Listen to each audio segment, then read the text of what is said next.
Hostnya udah live. Oke. Udah, oke.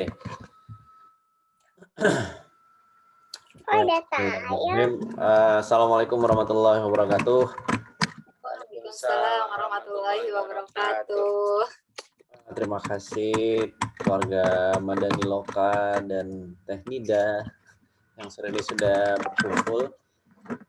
Alhamdulillah kita semua dipertemukan oleh Allah meskipun lewat Zoom ya, lewat online. Semoga semua dalam kondisi sehat, kondisi selamat juga, dan tentu semoga masih dalam iman dan Islam. Jadi ini tadinya saya sama istri itu udah berencana kita mau duet itu hostnya gitu, nanya-nanyanya, tapi istri lagi ini bayi, ini bayi.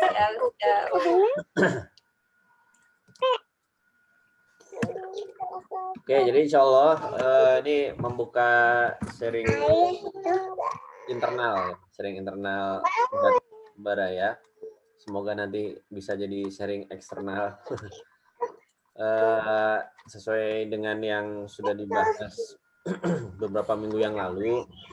Jadi kita coba mulai lagi, kita rutinkan koordinasi rutin, kumpul-kumpul dengan teman-teman Pengda dan juga Fasdar.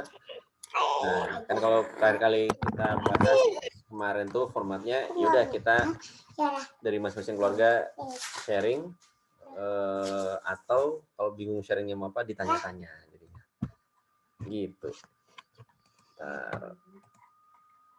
Sebentar. Tunggu.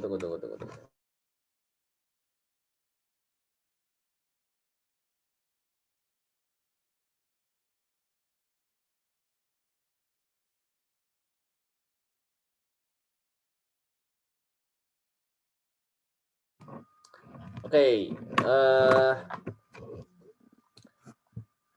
kita mulai dulu dengan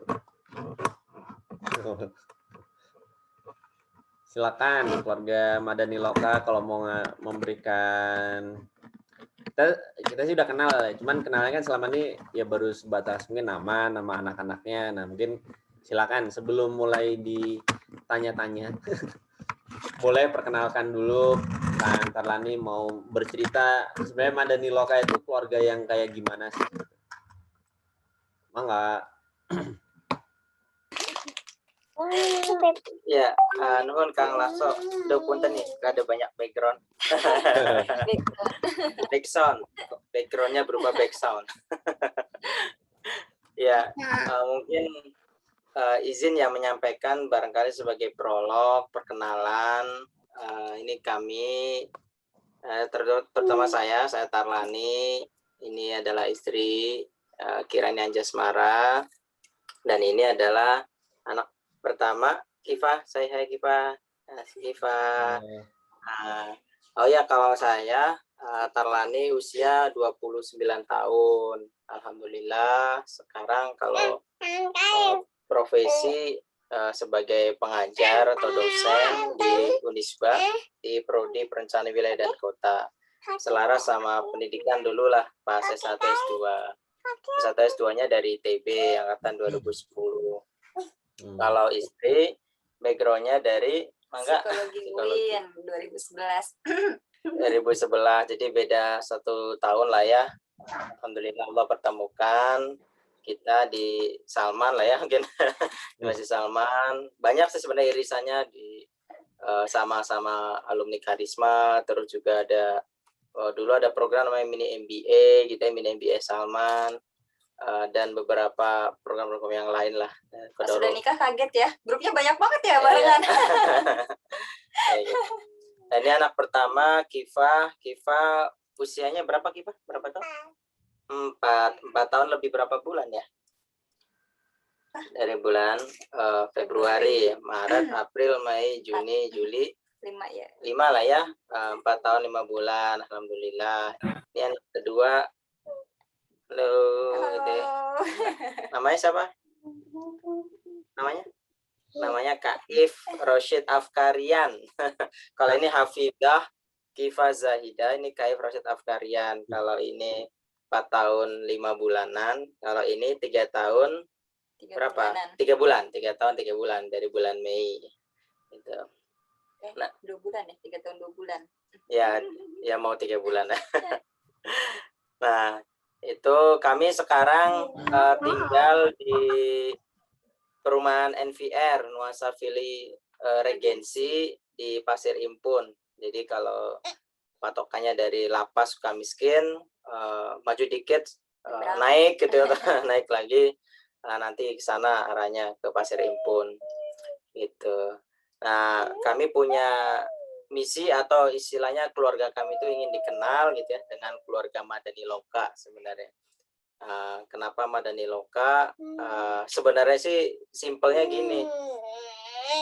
Saya kebetulan memang rada fokus di bagian pemberdayaan desa, gitu, perencanaan pembangunan desa, jadi lebih ke aspek-aspek infrastruktur, gitu ya, fisik, ekonomi, ya. Dan ternyata emang ada peluang-peluang nih, terutama istri yang punya background sebagai psikologi, gitu ya, untuk bisa ikut memberdayakan desa juga, terutama segmentasinya ke pemuda, terus misalkan pasangan-pasangan yang masih baru gitu ya, atau pranikah juga bisa gitu. Dan mungkin nanti bisa lebih lanjut ke kegiatan parenting, misalkan komunikasi gitu ya, komunikasi orang tua ke anak, komunikasi keluarga dan sebagainya. Sehingga memang kami ingin menjadi istilah dikenal sebagai Madani Loka, di mana maknanya itu Madani ini kan peradaban Islami sebenarnya ya. Madani itu artinya peradaban Islami, dan Loka itu adalah ruang, gitu ya, ruang. Nah, kalau saya lebih banyak ke ruangnya, menciptakan ruang, gitu, mengisinya ini kita nanti bareng-bareng lah. Cuma lebih pemberdayanya, lebih istri nanti paling banyak masuk gitu. Itu kurang lebih simpelnya mah gitu ya. Untuk Mantap. itu mungkin ya prolognya mungkin Kang Lasso ya. Ya, ini saya jadi mikir nama keluarga saya Vicky Wawa dong. Unik. Oke. Masya Allah. Penasaran juga ya, keluarga Vicky Wawa tuh kayak gimana ya? nanti belum gilirannya. Ada gilirannya. Iya, ini harusnya giliran pertama Kang Lasso ini. Oh, jadi Madani itu artinya ruang, soal peradaban Islami, Loka itu Peradaban Islami, ya. Jadi di situ sebenarnya sih maknanya bisa ruang itu kan bisa pilihan ya, bisa desa, bisa kota gitu ya. Cuman karena emang kita akan memfokuskan diri di desa, kebetulan riset-riset saya juga nanti banyak di desa. Nah, ini nanti menjadi menarik sebenarnya. Kenapa memilih desa daripada kota gitu ya. Nah, itu hal-hal yang memang sempat kita cukup lama juga ya waktu itu diskusinya ya. Ini pertama kalinya itu karena TFD ini Pasdar, Pak. Di hotel Aston ya. Ustaz Hari almarhum ya. Oh, berarti kalau pertama kali ngasih nama keluarga kapan teh? Ya itu. Pas TFT itu. Oh, pas TFT itu ya? TFD, Pak. Iya, jadi memang disitulah kami titik balik keluarga kami sih ya. Ya, ada dorongan lebih lah. Saya juga mengalokasikan waktu lebih gitu ya, sampai malam-malam bareng diskusi. Istri juga alhamdulillah gitu bisa bisikin terus kan. Ayo misi keluarga ayo. Ya, berkahnya TFT seperti itu ya. Sebelumnya versinya yang istrinya ngegas, suaminya ntar dulu deh. Ya, itulah. Oh gitu. Ya. Oh, berarti itu tahun 2018 ya? 17. 20 kalau. Oke. 19 ya. Awal. Sebelum Covid itu ya.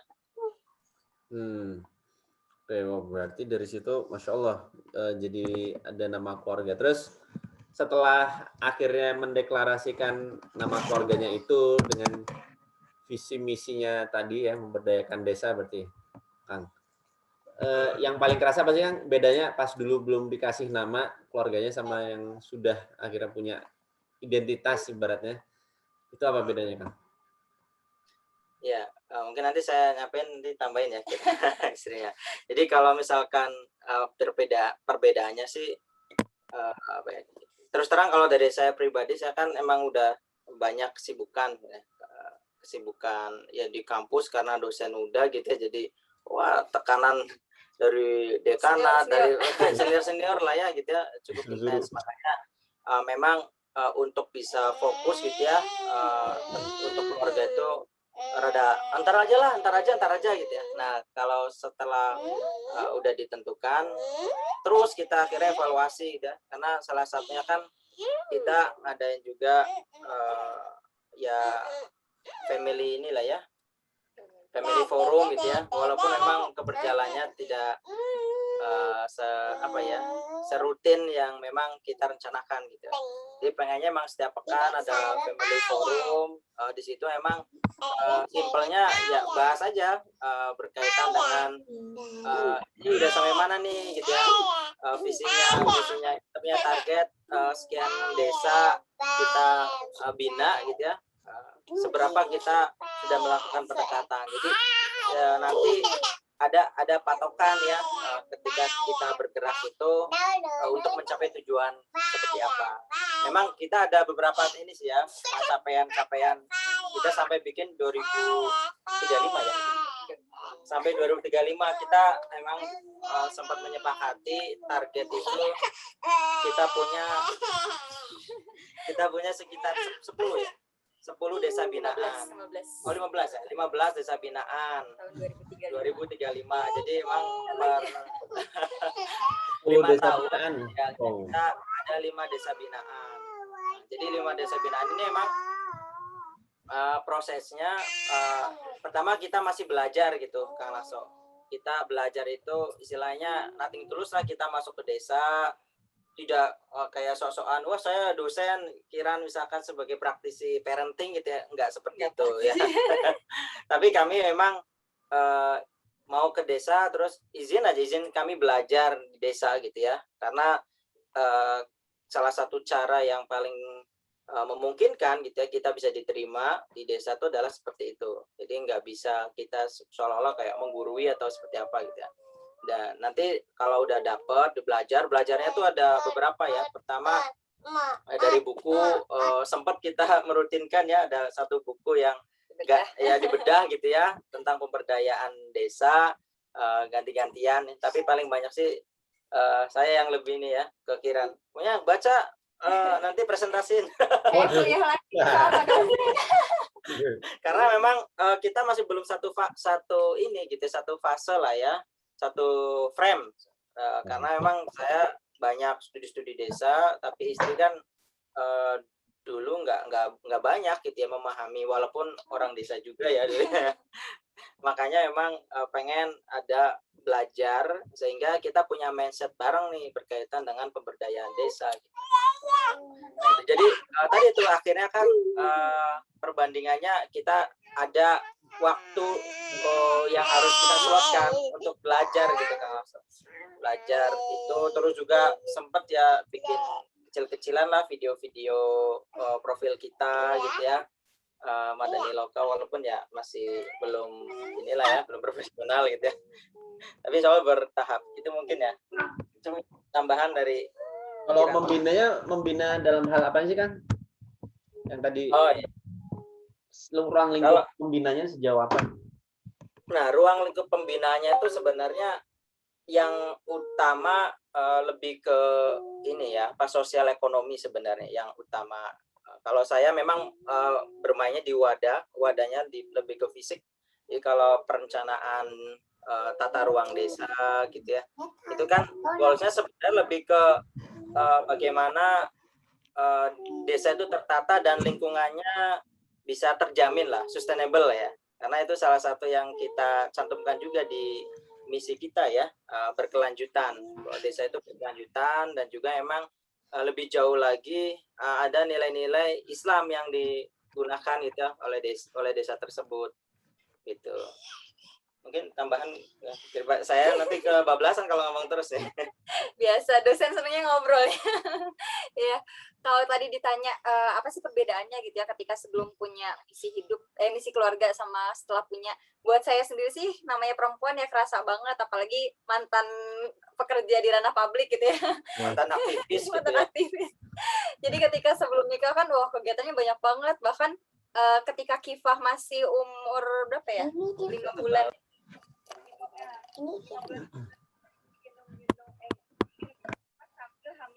Suaranya kecil teh. Berusaha. Kifah 10 bulan. Suaranya mengecil.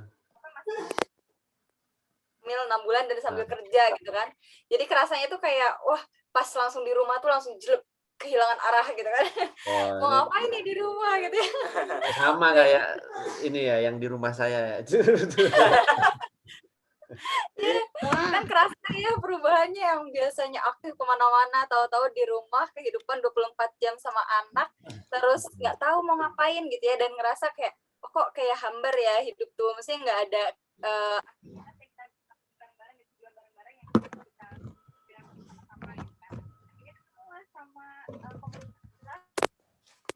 nah kan ibu-ibu Hungkul ya di sebelah mah, jadi ibu-ibu udah mulai ngegas nih bikin misi keluarga dan segala macamnya. Tapi memang karena forumnya ibu-ibu akhirnya ya tantangan belum satu frame dengan pasangan untuk membangun visi misi keluarga gitu kan. Nah makanya Qadarullah ketika ada TFT Fasdar 2019 tuh bener-bener kayak merasa wah angin segar gitu ya buat mama.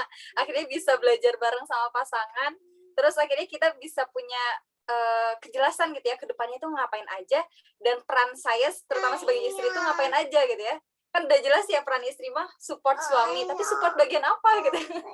Karena memang saya komennya nomor 1 nih, akhirnya kalau nggak jelas job desk-nya, nggak jelas perannya itu jadi kayak aduh ngapain ya gitu kan. Jadi bertanya-tanya. Nah alhamdulillah ketika sudah punya visi misi keluarga tuh jadi jelas, oke, jadi peran saya tuh ranahnya di ABCD, terus apa yang bisa saya lakukan untuk support visi misi keluarga di bagian apa gitu ya. Nah itu jadi menemukan kembali kebenaran ya.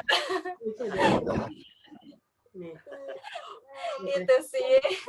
Ya.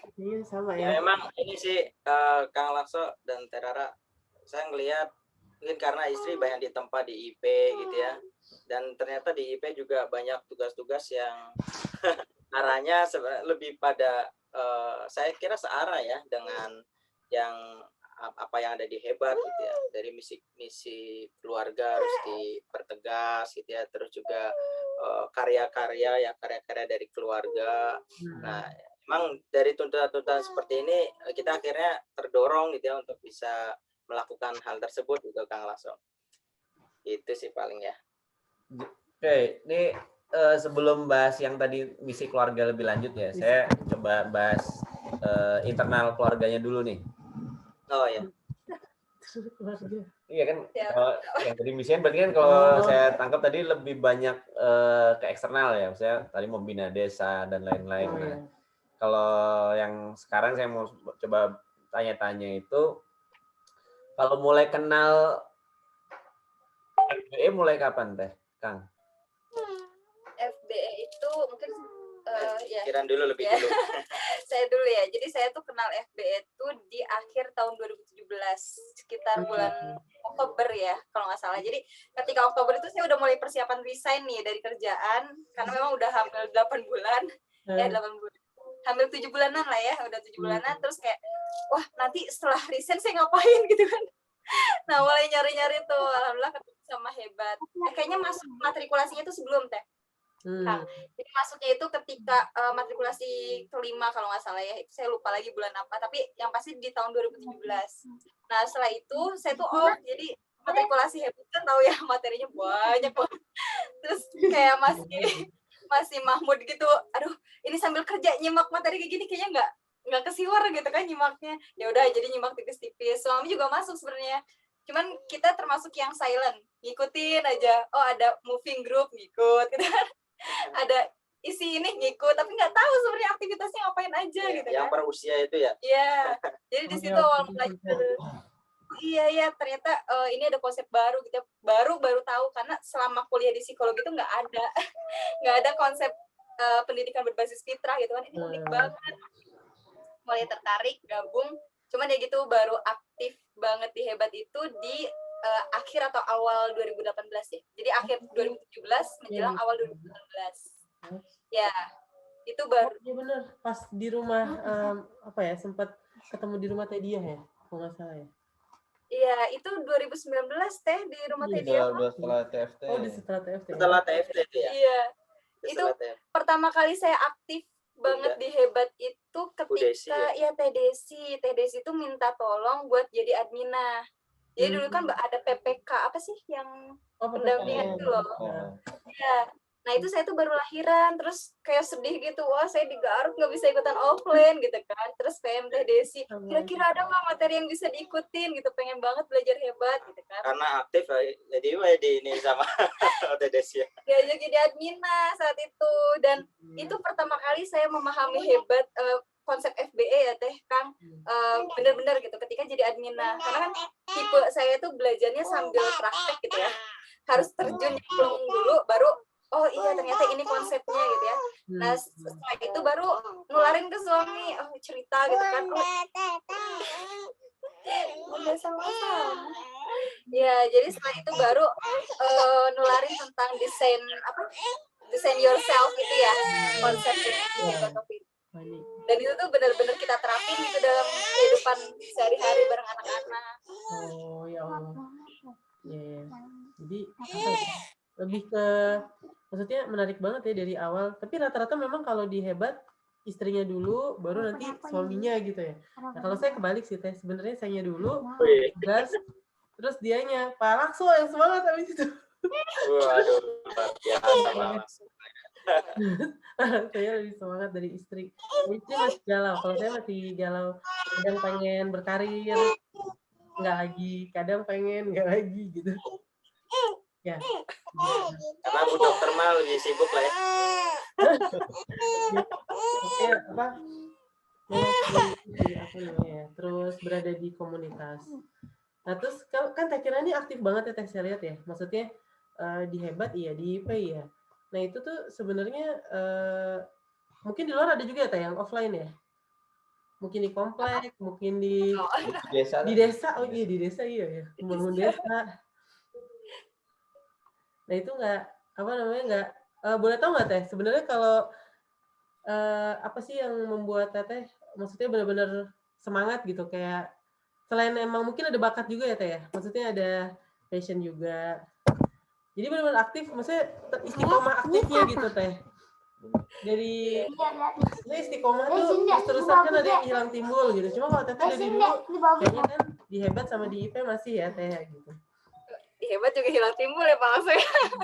Ya tapi maksudnya masih ini lah, masih ini loh. Iya. Ya sebenarnya kalau saya pribadi sih ya tadi ya karena backgroundnya aktif kali ya. Jadi setelah nikah tuh suami tuh malah khawatir kalau saya nggak ada aktivitas. Jadi ini kayaknya Pak Tarlani bakat developernya tinggi ya Teh. Iya ketahuan. Ya, bakat developernya Pak Tarlani tinggi ya. Oh iya lumayan sih. Saya tuh kalau talent mapping gedenya di surfing, belief, ya pokoknya belief aja belief, terus ideation, connectedness Pak. Ini beliefnya tinggi banget, beliefnya nomor 1, sedangkan saya komennya yang nomor 1. Oh. Makanya pas pernah ya talent mapping sama Kang Firman waktu itu seharian gitu ya, salah satu kesimpulan beliau gitu yang merekomendasikan keluarga kami itu, ini kayaknya keluarga Tarlani sama Kiran itu harus punya ADART sendiri. Punya ADART sendiri. Jadi karena ini nih katanya bisa terus-menerus mengakomodir keinginan istri terus tinggal kayak nggak bisa. Satu komen, satu surfing ya. Ya iya, soalnya jadi bahagia sekali kira. Ya kan itu tuh. Ya, makanya cocok lah apa istilahnya ngegasnya nih. Iya, nah itu karena emang suami khawatir kalau saya nggak ada aktivitas, jadi saat resign kerjaan memang langsung dicariin ya kira-kira apa cari aktivitas apaan gitu ya yang bisa diikutin. Dan kebetulan saya mikir lagi gitu ya, oh ya saya tuh anak psikologi tapi kok nggak tahu gitu tentang ilmu parenting dan segala macamnya, nggak mendalami karena memang dulu ambisinya masuk IO ya, maksudnya organisasi ya, PIO, psikologi industri dan organisasi. Tapi pada dulu pas sudah nikah jadi mikir ulang, oh ya kira-kira apa yang bisa dioptimalin ya peran saya dan background pendidikan saya gitu kan. Akhirnya saya nyemplung lah di beberapa komunitas parenting. Jadi gabung ke Hebat, gabung ke IP, terus apalagi ya waktu itu ya. Pokoknya ada juga beberapa yang diikutin, tapi memang akhir-akhir ini yang concern itu cuma IP sama Hebat gitu ya yang bisa diikuti. Jadi memang ya. Bener ya Teh. Nah berarti ada Pak Herdi ya sama bener ada Pak Herdi ya? Betul. Sama Teh Widuri, baiklah. Nah ini Teh yang menarik kan seiring apa ya kemarin kita baru dengar Ustadz Hari kan almarhum Ustadz ya. Ada nggak sih Teh tiga poin yang minimal 3 ya kalau mau boleh lebih itu yang bisa Teteh ambil selama belajar di Hebat. 3 titik atau 3 poin apa sih gitu? Kalau milih 3 berat ya karena banyak banget. Ya mungkin kalau yang paling kalau kita ada nih yang paling yang benar-benar dipegang yang itu gitu. Jadi yang selama belajar tuh itu yang kita dapetin dari beliau gitu Teh. Iya, mungkin ini ya pertama tadi misi keluarga kali ya. Jadi menemukan misi keluarga itu ya istilah kami berapa kali tektok ya. Buka lagi buku log sheet-nya gitu ya. Ya waktu itu Izin banget. Kan emang simulasi kan soalnya pas di hotel ini kan simulasi sok silakan ya. Ditulis istri kayak gimana, suami, terus diskusi gitu. Ya itu saya kira cukup berkesan dan beberapa juga sempat ngisi. Ya, itu berbulan-bulan nggak beres-beres soalnya banyak banget. Kalau saya waktu itu ke hotel sendiri Pak, gimana nih Pak? Hadir kan yang pulang-pulang itu. Cuman pulang pergi. Penutupan aja. Jadi gimana? Oke. Di rumah. Kayak ini kan, yang langsung nyampein apa yang ada RT ya waktu itu ya. Apa? Jenjang itu. Iya. Jadi apa teh terus yang kedua apa teh? Misi. Oke, poin misi keluarga penting. Yang kedua kalau kedua sih saya lebih ke ini ya, framework fitrah itu benar-benar jadi pegangan banget gitu. Dan kalau mungkin Akang Teteh pada ngelihat Teh Kiran sering sharing, bukan sebenarnya itu saya tuh belajar gitu ya. Kalau saya tuh cara belajarnya karena dengan sharing gitu. Jadi saya tuh senang banget ngebagiin konsep-konsep fitrah ini ke orang-orang yang saya kenal gitu. Yuk kita ngobrolin fitrah, yuk kita ini gitu. Jadi dengan itu tuh ya nempel banget dan berusaha banget pengen praktek sambil belajar gitu sama teman-teman yang lain. Soalnya titik baliknya nih gini, Kang Teh. Saya ngelihat Kiran kan memang banget nih di bagian fitrah terutama yang ini kecil usia 0 sampai 6 gitu terus sampai remaja lah ya. Saya kira paling banyak ngisi dan Kiran tuh memang saya ngelihat kalau kita baca bukunya Ustadz Hari ya almarhum itu kan berat ya bahasanya. Bahasanya berat kayak saya ilmiah banget gitu ya. Kalau untuk saya sih mungkin rada cocok gitu ya. Tapi kalau ngisi ke makomnya memang beda.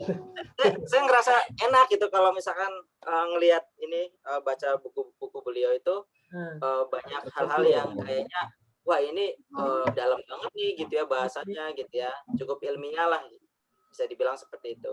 Nah, kalau istri kan, kalau saya ngomong ke emak-emak gitu, kayaknya nggak mungkin saya bawa seperti ini. Makanya emang paling banyak itu ngisi yang bahasa-bahasa praktis ya, kayak case-case di lapangan itu seperti apa sih gitu ya, komunikasi di usia 0 sampai 6, pola pendidikannya dan sebagainya.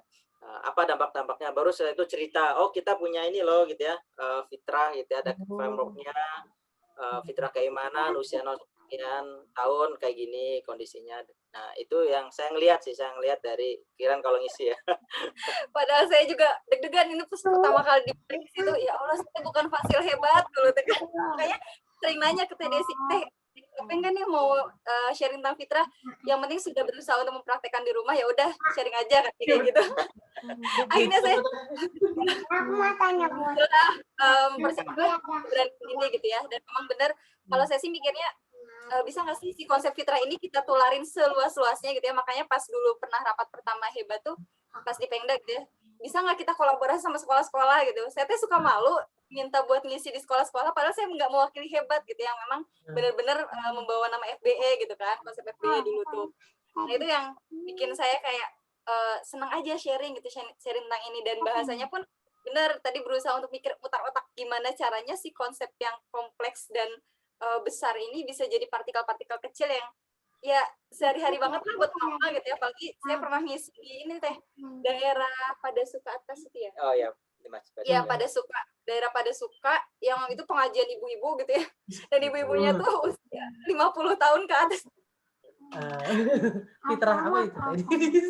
Fitrahnya. Mau belajar. Iya, nah itu ya benar-benar tantangan sih ya, tantangan. Tapi ya karena memang senang ya, saya senang sharing. Jadi ketika saya punya tantangan ini, ya di awal saya kasih tahu, saya masih muda sebenarnya tuh ya, anaknya masih kecil-kecil. Dari segi pengalaman mungkin si audiens tuh banyak yang lebih berpengalaman, tapi yuk kita belajar bareng aja gitu ya. Saya mah cuman jelasin konsepnya, nanti kita lihat case di lapangnya seperti apa gitu. Nah itu yang bikin saya berkesan banget tentang FBE gitu. Makanya setiap ada materi usaha hari yang berkaitan sama konsep FBE ini kayak pengen diulang-ulang terus gitu, karena memang itu sehari-hari banget gitu ya.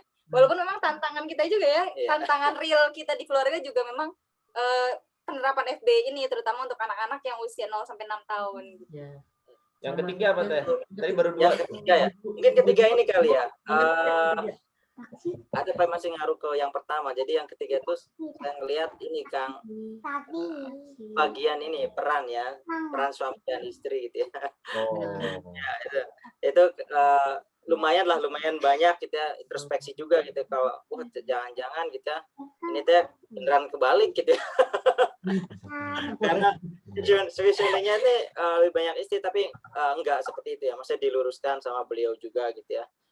Emang barangkali kan faktornya banyak ya, lingkungan juga. Kebetulan kalau saya punya background dulu keluarga semuanya anak tuh perempuan kecuali saya laki-laki sendiri. Jadi mungkin cara pola asuhnya mungkin ya, pola asuh keluarga saya mungkin adalah kayak perempuan aja gitu ya.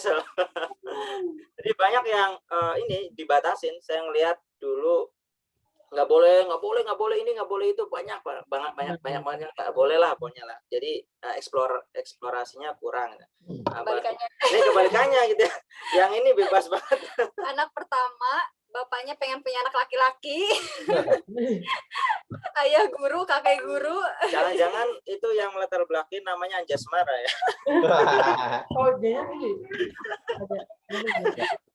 Iya, jadi emang lingkungan keluarga juga cukup keras juga ya, pendidikan bapak dulu sama sih sebenarnya, cuman memang karena ya lingkungan sih, faktor lingkungan, pola asuh, dan bapak itu sering banget menceritakan pengalaman masa lalunya ketika muda. Saya itu dulu kuliah itu dari sini ke sini jalan kaki misalnya gitu. Jadi saya tuh tertantang, oh ya saya juga harus kayak gitu dong gitu ya. Harus mandiri. Harusnya udah pakai Gojek tuh. Ya itu paling ya, ketiga itu saya kira yang jadi poin ya, karena introspeksi aja sih. Oh ini jangan-jangan emang udah mulai rada melebar nih dari koridor gitu ya. Dan sebenarnya kalau saya sih simpelnya, ya udahlah, toh istri juga 20.000 kata kan per hari gitu ya. Jadi kalau makanya saya suka ini aja ke istri, ya sok aja banyakin aktivitas itu biar rada keredam. Terlampiaskan. Oke teh. Apa ada kata-kata yang menjelek banget gitu, apa selama aktivitas gitu ya? Ya itu tuh ya tentang pembagian peran ini ya. Jadi dominan-dominannya seorang perempuan di luar, ya kan saya sebagai sekret gitu ya, di luar itu yang ngordinir banyak orang gitu ya. Tapi ketika di rumah tuh ini tantangan banget gimana caranya supaya nggak melangkahi suami dalam mengambil keputusan gitu ya. Jadi benar-benar berusaha selama mengenal FB ini, hal yang paling challenging banget ya buat saya ketika berumah tangga tuh yaitu gimana caranya saya meredam si komen ini, si rasa dominan ini supaya tetap bisa jadi makmum yang baik gitu ya buat suami. Nah ini luar biasa banget sih. Jadi makmum yang Tantangannya apa, tantangan terbesarnya? Kayaknya tapi tantangannya kan Handle senang-senang. makmum. Enggak, mungkin tantangannya ini ya, lebih apa ya, lebih ini. Tapi Nggak tahu, tanya. Jadi apa? Kan kalau tadi dari Tekiran kan tantangannya ngerem nih ya ibaratnya. Ya memang gini sih, kalau saya ngelihat fokus ya. Jadi saya tuh banyak orderan dari luar sebenarnya. Maksudnya orderan ini bukan orderan Gojek ya. Tapi ya penugasannya banyak sehingga mau fokus bahwa keluarga mau kita bergerak ke sana gitu ya. Nah itu masih kurang. Jadi Alhamdulillah sebenarnya kalau menurut saya sih alhamdulillah istri sering gitu ya. Ayo nih ya, gimana nih? Kita udah sampai mana nih misi kita gitu ya. Nah, itu yang mencutin akhirnya kan langsung berpikir gitu ya. Oh iya. Ayo kita adain lagi gitu ya. Nah, jadi menurut saya sih itu bagian dari keuntungan ya. Nah, memang kedepannya insya Allah sih kalau udah lumayan settle lah ya, lumayan settle, saya juga udah rada mengurangi gitu ya beban-beban dari luar, itu insya Allah akan fokus ya. Sebenarnya tahun ini tuh kita punya targetan ya, ada dua lah atau 3 desa yang kita masuk ke situ. Cuman memang qadarullah pandemi ini yang membuat kami shifting gitu ya, shifting ke ya udah belajar lah, banyak belajar mengenai desa. Walaupun kalau dari saya ada beberapa strategi gitu ya, strategi juga kolaborasi dengan beberapa lembaga. Salah satunya ada sih punya teman, ada bikin yayasan, kita bikin yayasan bareng gitu, yang memang bergeraknya di bidang pemberdayaan desa, cuman lewat IT gitu ya. Ya ada, dan alhamdulillah di situ emang saya sebagai ketua yayasan di situ. Ada yayasan bersama juga ya gitu. Terus ada satu lagi yayasan yang dari senior Baitnet Karisma Salman ITB, itu juga ada yayasan dan sama ya, kami berdua kalau itu masuk semua di satu yayasan yang memang fokusnya di pemberdayaan SDM, lebih ke SDM dan aset desa sih gitu ya. Itu. Jadi itu juga membuat kita makin lebih ini ya, lebih nyata lagi ya. Ternyata kalau kita udah declare kita nih sebagai madani lokal gitu ya, maka peluang-peluang itu akhirnya gayung bersambut gitu ya, semua datang gitu. Dan kami tidak menganggap misalkan yang kayak gitu, itu mah keperluan luar gitu ya, nanti aja lah kita benahi dalam dulu baru keluar misalkan. Nggak seperti itu juga, pokoknya semua kesempatan kita ambil, tapi gimana caranya peluang-peluang tadi itu emang ada nih misi keluarga yang kita bawa di situ gitu ya. Saya misalkan di yayasan satu yang Sunbird Foundation, itu kan lebih ke training IT gitu ya, digital marketing dan sebagainya ke para masyarakat desa. Itu berarti menjadi titik masuk kita, istilahnya kunci kita masuk ke desa itulah. Kalau kita udah dikenal oleh kepala desa, oleh aparat yang ada di sana gitu ya, kita nanti masuk dikit-dikit gitu ya, misi kita, kita pengen berdaya, nanti kita nawarin program dari kita terkait dengan misalkan untuk pasangan ya, pasangan muda atau apa gitu, atau PKK ya, Karang Taruna yang ada di desa, sedikit demi sedikit kita coba gali gitu ya, gali potensinya, terus juga hal-hal yang memang nantinya mereka kan menjadi agent of change-nya di desa gitu ya. Nah ini pengennya sih kita bukan dikenal orang sebagai, dikenal oleh desa sebagai orang yang kayak wah ini hebat gitu keluarga muda itu, enggak, tapi pengennya masuk pelan-pelan, terus nanti tadi yang anak-anak muda tadi itu yang menjadi subjeknya gitu ya. Nah, karena itu di pemberdayaan kan seperti itu, kita nggak boleh menjadikan masyarakat desa yang jadi ini kita sebagai objek, nggak boleh, tapi dia sebagai subjek gitu ya. Nah gitu sih paling ya. Masya Allah, bisa nih kita undang ke desa Lengkong ya. Saya di Bojonegoro. Boleh. Betul, saya anggota apa? Bukan PKK, maksudnya PKK sih. Saya kader Posyandu Pak. Oh iya. Bisa ya kita undang. Ya, mantap. Suami juga dorong-dorong, ayo kapan gabung PKK? Ya masalahnya rumahnya masih pindah-pindah gitu kan. Nggak lucu juga. Iya, bisa.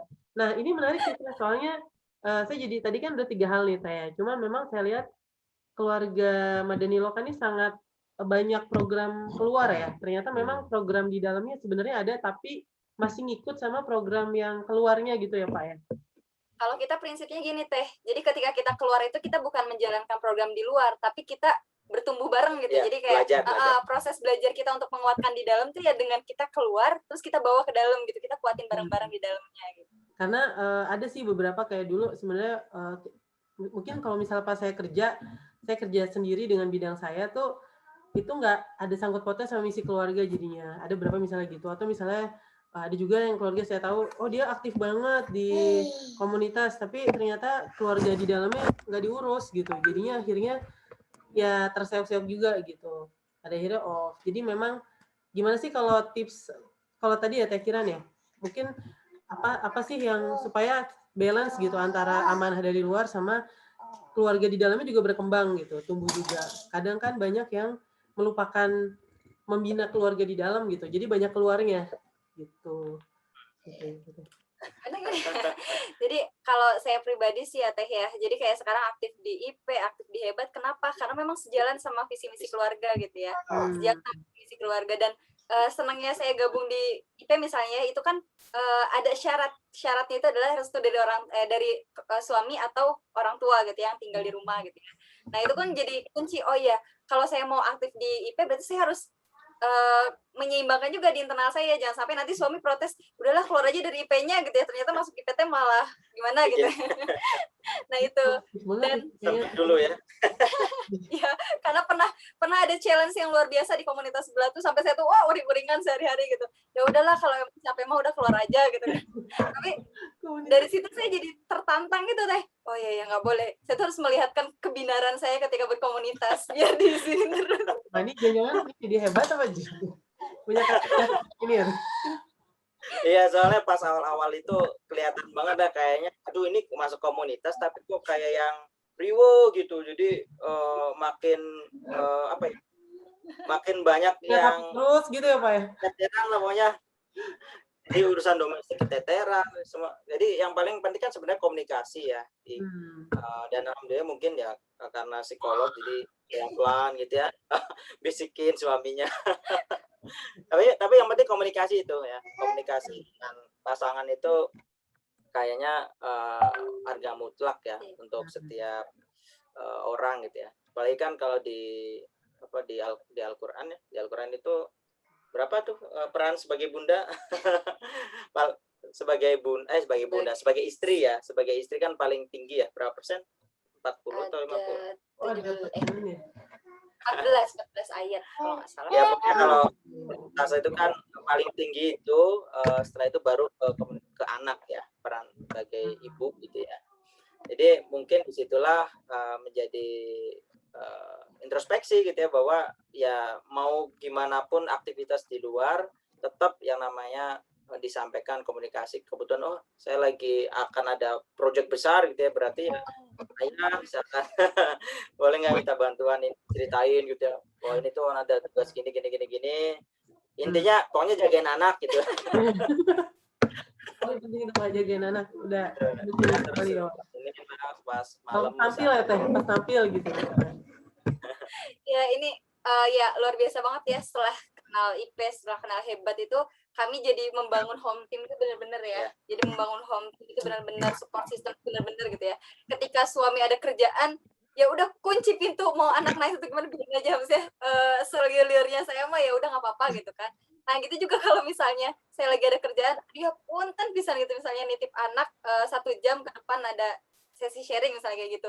Jadi gimana pun kondisi di sana, ya udah fokus aja gitu ya, maksudnya di dalam nggak apa gitu. Dan itu benar-benar kita saling support aja gitu. Jadi ketika suami ada kesibukan ya mau saya sebagai istrinya harus support gitu kan. Ketika saya ada kesibukan juga sama gitu ya, suami bersedia untuk support. Memang jadi tantangan Teh kalau misalkan istrinya masuk ke ranah publik ya.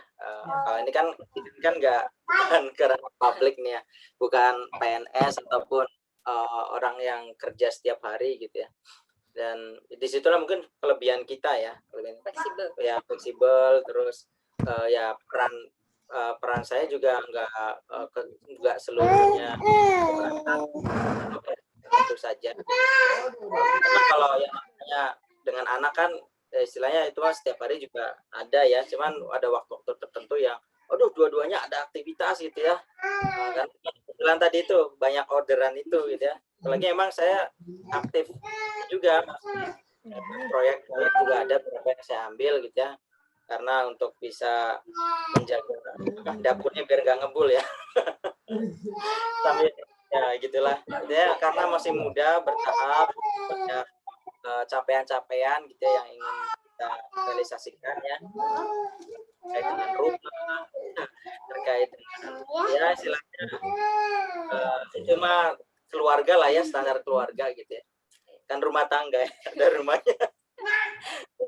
Nah, satu lagi paling kalau saya sendiri sih, karena tadi kan suami udah banyak banget ya agendanya, terus jadwalnya padat dan nggak selalu ketika saya butuh itu bisa dimintain tolong, gitu, dimintain bantuan. Berarti biasanya kalau ada permintaan, misalnya sharing teh di sini jam segini, tar dulu saya lihat jadwal suami dulu ya, gitu. Jadi kalau memang ini jadwalnya harus saya fokus di situ, biasanya saya menyesuaikan jadwal suami. Kalau suami udah nggak bisa gitu, ya udah saya tolak semua dari dulu, itu saya tolak gitu ya. Saya prioritas ya udah di rumah dulu aja, karena memang suami lagi nggak bisa backup misalnya kayak gitu. Jadi fokus sama anak-anak. Tapi kalau misalnya suami bilang, oh ini masih rada longgar, bisalah sambil nemenin anak-anak misalnya kayak gitu. Walaupun ada kerjaan sambil nemenin anak-anak, biasanya saya komunikasikan, boleh tapi nggak lama-lama ya, misalnya kayak gitu. Jadi bener-bener strategi aja sih gimana caranya supaya nggak bentrok, nggak seolah-olah, saya banyak banget aktivitas permintaan sharing misalnya di luar, suaminya keteteran ya, lagi banyak deadline juga, enggak gitu ya.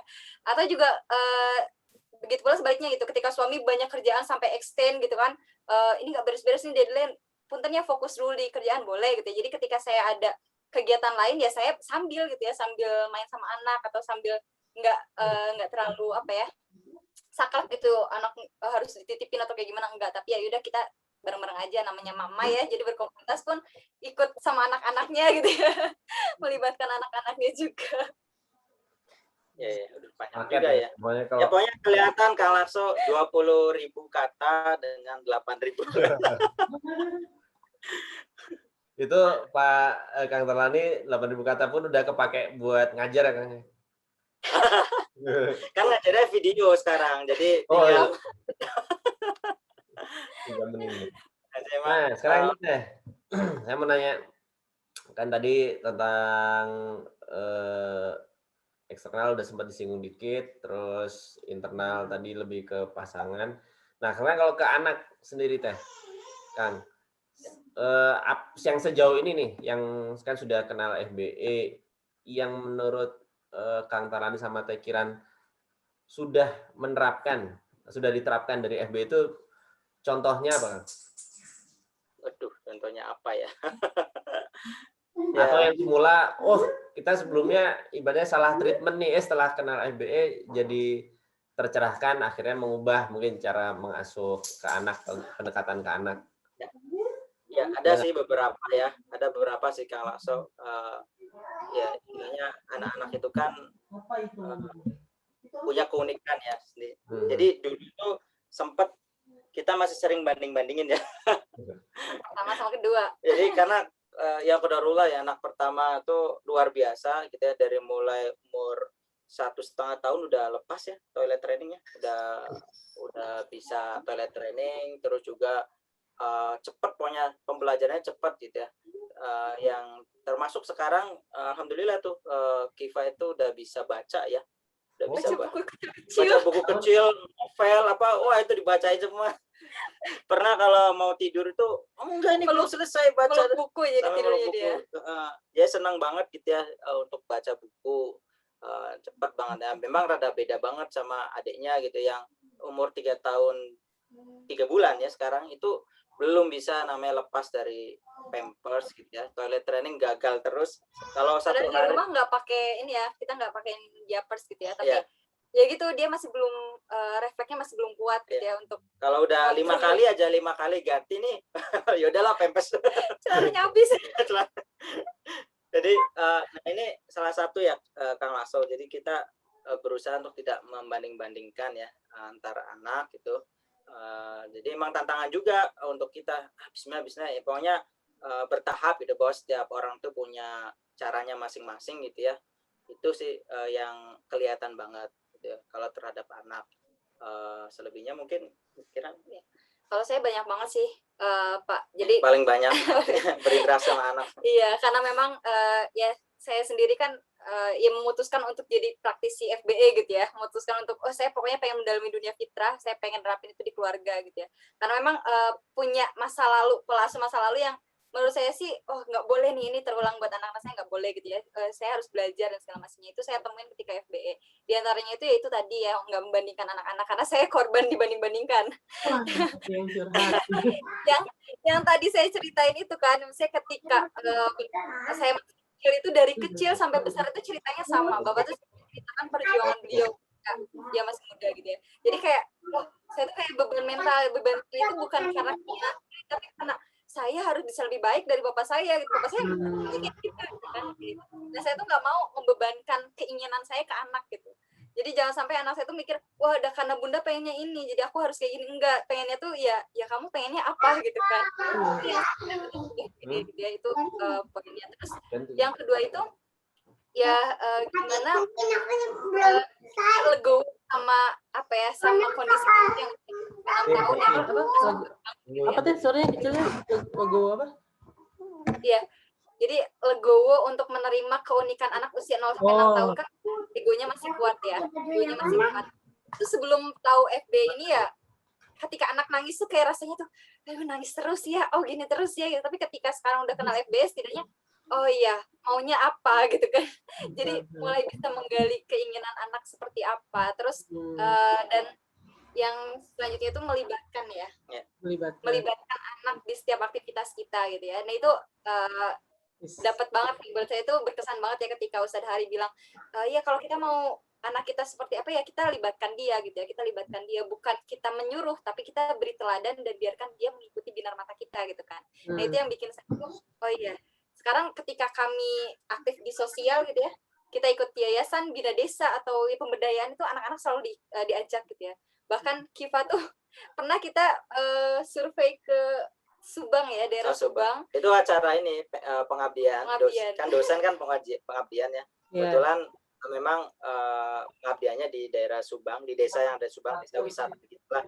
Kita ingin planningkan dia jadi ekowisata, dan itu kan praktisi perencana di situ masuk gitu. Dan waktu itu kita Ramadan teh. Jadi bulan Ramadan kemarin kita survei ke sana. Kondisinya Kifa sedang ingin saum dan kita semua orang-orang dewasa tuh pada aduh kalau ini puasa gitu pengen buka gitu ya, haus. Orang dewasa aja berpikir seperti itu, tapi Kifa waktu itu nggak mau buka puasa. Tapi nggak usah makan, kalau memang haus nggak apa-apa minum, kita lagi di perjalanan gitu. Enggak mau puasa gitu kan, dia mau puasa jalan menyusurin sawah gitu ya ke lembah gitu ya, ya sampai terjun gitu, dia jalan kaki sendirian. Nah ketika di situ saya mikir, oh ya udah mungkin ini keinginan dia kuat banget gitu ya untuk puasa, berarti fitrah keimanannya sudah mulai tumbuh gitu ya. Dia sudah mulai merasa jatuh cinta lah sama Ramadan gitu ya, sama puasa saat itu. Jadi kita hargai keputusannya, dan di akhir ketika dia bilang bunda haus, ya udah mau buka atau enggak, kalau buka hayu gitu kan, dia mau buka. Jadi ya kita nggak memaksakan. Kalau misalnya dulu itu mungkin pikiran saya tuh anak usia 3-4 tahun itu harus sudah tamat puasa ya. Jadi dulu tuh saya tuh sama orang tua tuh didiknya kayak gitu. Ketika usia 4 tahun tuh sudah harus puasa sampai beres misalnya gitu. Tapi sekarang karena kenal FB ini, kita mikirnya, oh ya anaknya sanggup enggak, anaknya mau enggak gitu ya. Jangan sampai anak puasa karena keinginan kita, bukan karena motivasi dia gitu ya, kesadaran dia sendiri. Menarik. Kalau saya ingat zaman dulu pas kenal FB itu juga kan istri kebetulan juga suka baca banyak macam-macam lah teori-teori yang model kayak Montessori, Waldorf gitu itulah. Nah, dan sama juga tiap kali baca itu terus cerita kan, oh ini gini gitu. Nah, terus pas kita emang ketemu FB itu merubah banyak hal. Cuman yang paling kerasa itu sih kalau tadi pikiran nyebut salah satu yang paling nempel itu adalah framework, ya kalau kita juga sama sih di situ, dan itu yang paling kerasa kita jadi lebih rileks. Sama juga dulu sempat ya inilah bandingin anak sendiri, anak tetangga, anak bandingin sama diri sendiri zaman dulu. Ya kayak gitu. Oke, ini kalau tadi sempat disinggung kan membina desa nih. Kalau pas ke desa anak-anak ikut juga, Kang? ikut Ikut. katanya gitu. Oh, jadi mereka udah ngerti ya. Ini bapak ibunya ngapain sih di desa itu, ngerti nggak? Main juga sebenarnya. Tapi setidaknya mereka tuh tahu gitu kalau oh Bunda mau bicara-bicara atau Ayah mau bicara-bicara. Jadi Iya. mereka bilang, Bunda mau bicara-bicara. Lama nggak Bunda bicara-bicaranya? Enggak kok, 1 jam aja. Oke. Jadi dia dengerin aja gitu ya. Dan ketika ayahnya bicara juga sama gitu. Iya, Oh. istilah mereka itu bicara-bicara gitu. Cara-bicara. Kalau ngisi materi itu bicara-bicara. Kifas sih paling banyak ya. Bunda mau bicara-bicara ya katanya. Paling ini sih apa ya, tentang anak-anak tadi ya, melibatkan ke desa-desa. Sejauh ini kan kita ada beberapa desa ya, entry point desa-desa yang nanti akan kita kembangkan sih Kang Lakso. Jadi yang dari Yayasan Sunbird Foundation itu, karena memang saya juga sebagai ketua yayasan di situ, kita udah ada 2 desa binaan ya, di mana emang programnya sih belum dikatakan sukses, cuman kita sempat ajak ya anak-anak ke sana juga, lihat kondisi, oh desa tuh gini, pokoknya identik dengan sawah, identik pokoknya hal-hal yang istilahnya yang bisa dilihat sama anak-anak lah istilahnya. Oh desa itu lebih nyaman, lebih enak gitu ya. Cuman memang dia belum bisa mengobservasi kan kayak masalah-masalah di desa itu kan belum bisa ya. Itu saya kira next step karena emang anak-anak kita masih kecil, belum bisa kita libatkan lebih gitu ya. Tapi kedepannya emang kalau anak-anak udah lumayan bisa ya, misalkan nulis atau nanti mungkin foto gitu ya, ngedokum, nah ya kita akan coba fasilitasi gitu ya. Sekarang udah ini Kiva udah bisa dilibatkan Kang. Jadi kalau misalnya saya ada kerjaan nih di yayasan, bukan di yayasan itu kemarin itu kita mau nyalin gitu kan, nyalin berkas. Kiva yang ngediktein, saya yang ngerjain. Oh iya.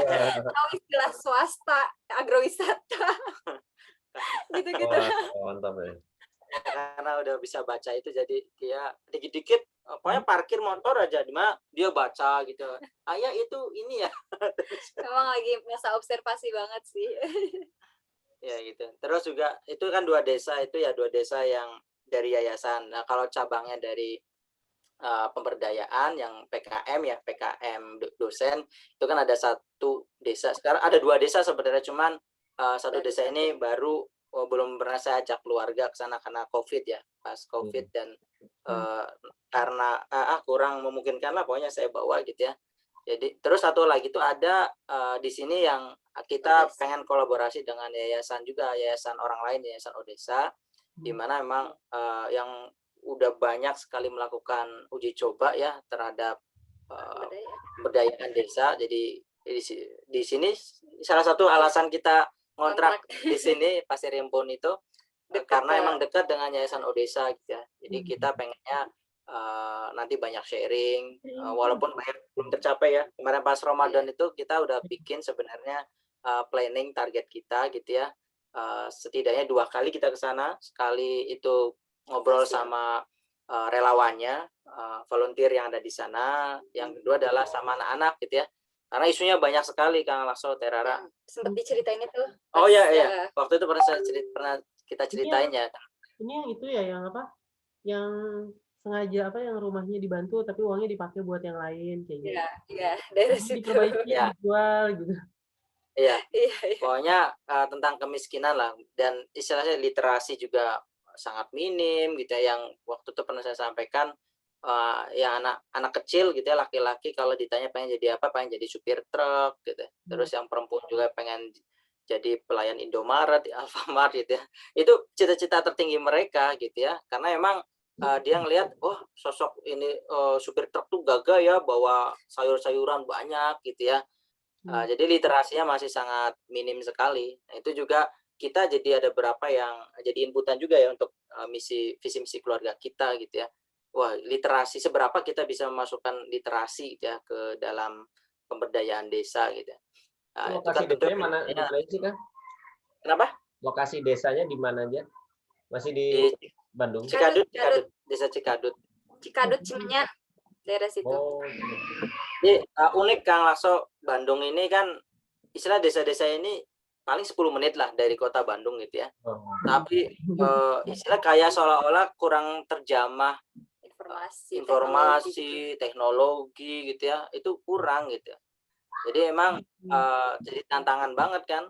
Dan emang variabelnya banyak, dari mulai akses gitu ya. Beda kalau kita lihat ya secara tata ruang itu Ujung Berung, Cibiru itu kan dia ada tembusan ya sampai muter gitu ya ke Subang dan sebagainya. Nah, kalau yang situ tuh daerah Pasir Rimbu tuh mentok gitu sebenarnya. Paling atas tuh ya ujung ya mentok. Balik gitu. lagi gitu Pasir Balik Rimbu lagi. keluar ke Cikadut misalnya. Iya, dan itu memang karena aksesnya juga seperti itu, di atas jalannya juga nggak semuanya bagus.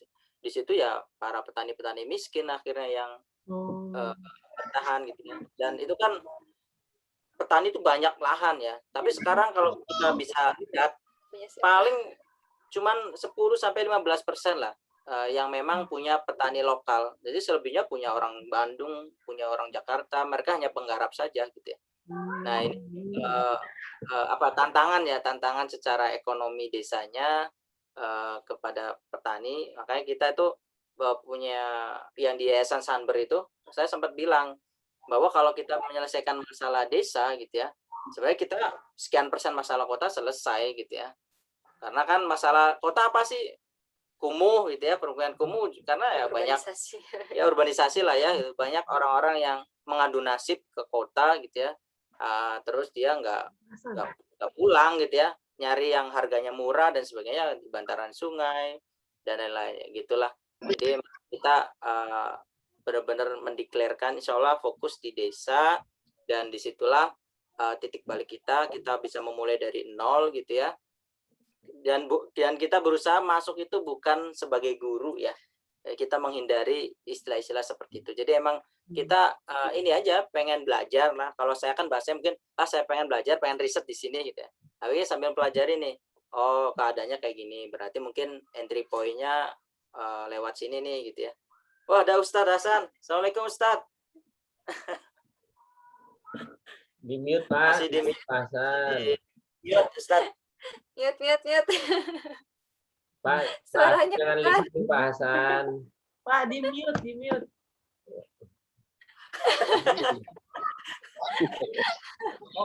Assalamualaikum. Apa? Punten telat. Iya, Ustaz. Lagi main ya. Kedengeran suaranya kedengeran?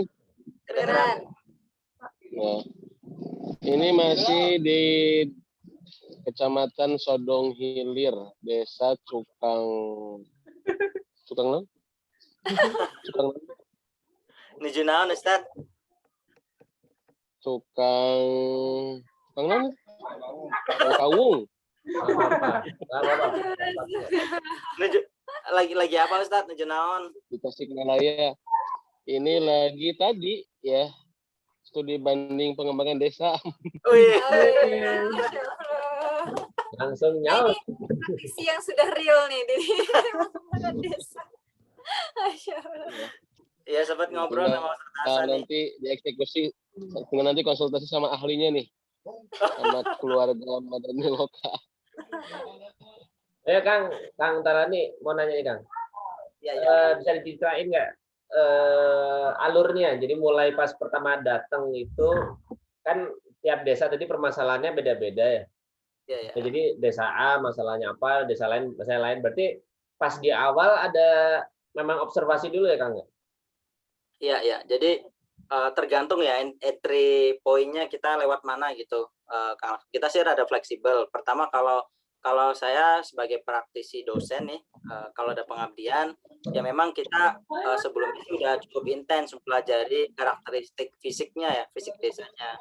Jadi udah dipetakan tuh potensi dan permasalahannya. Oh, di sana ada potensi-potensi kayak curugnya, misalkan ada curug, sawah, di sana produksinya berapa, trennya naik atau tidak gitu ya.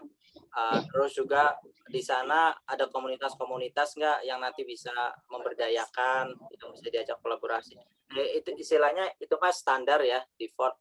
Cuma kalau misalkan entry point-nya dari yang satu lagi Yayasan Sunber itu, pertama emang kita langsung ngadain training gitu ya, training IT, digital marketing sama yang desain UI UX.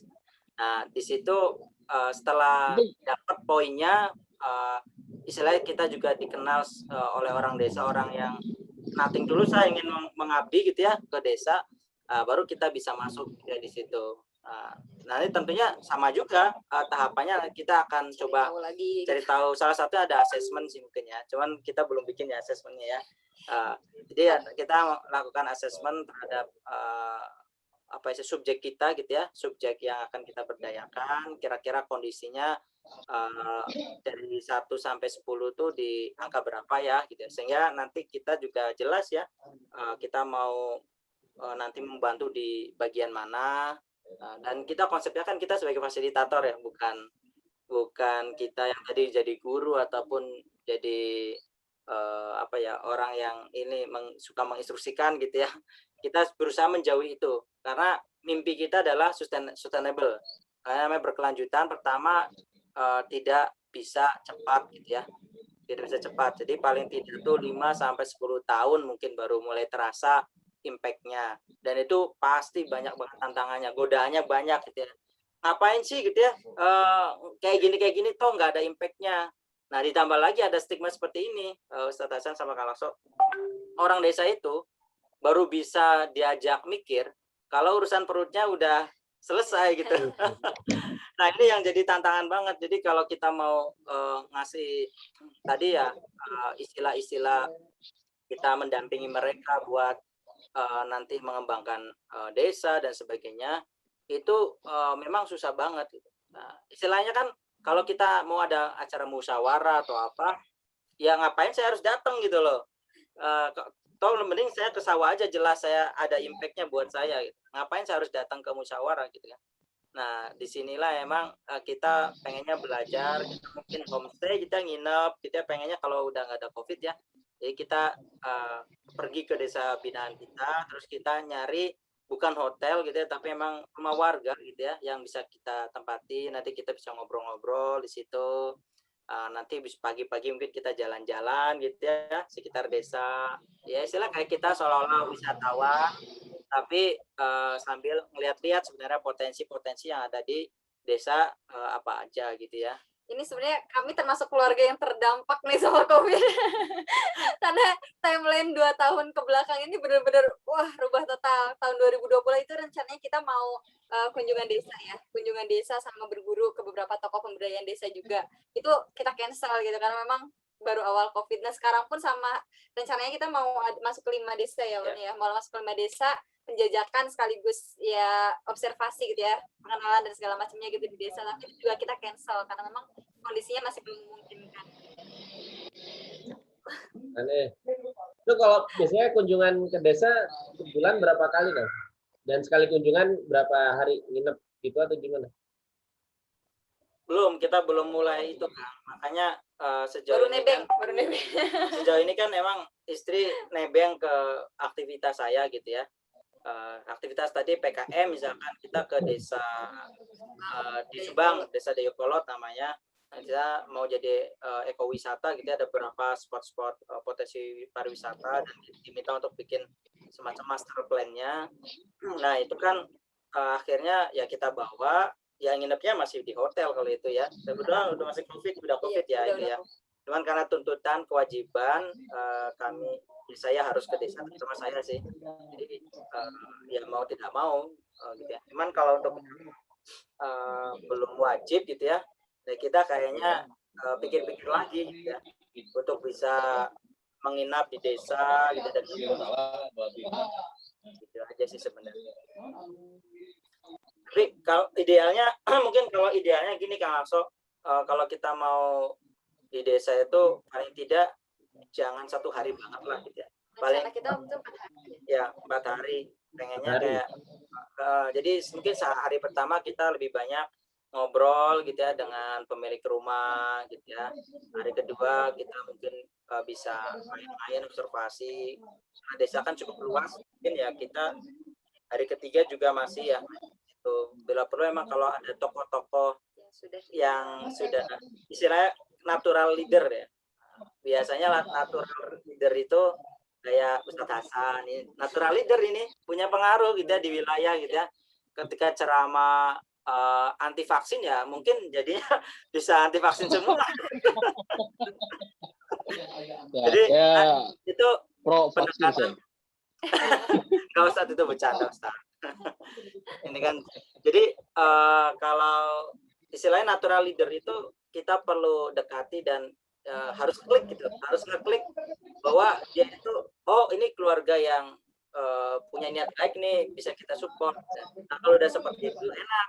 Jadi kita kalau ada apa-apa ya kita minta saran ke beliau, atau kan misalkan kita punya ini nih poin-poin yang ingin disampaikan. Kita posisinya belum dikenal sama masyarakat ya, berarti kita ngobrolnya sama si natural leader ini kan. Gitu. Misalkan tentang sanitasi sanitasi gitu ya. Kan ada mungkin beberapa masjid yang misalkan belum ada septic tank gitu ya, buangnya masih ke sungai, misalkan ada toilet dan sebagainya masih ke sungai.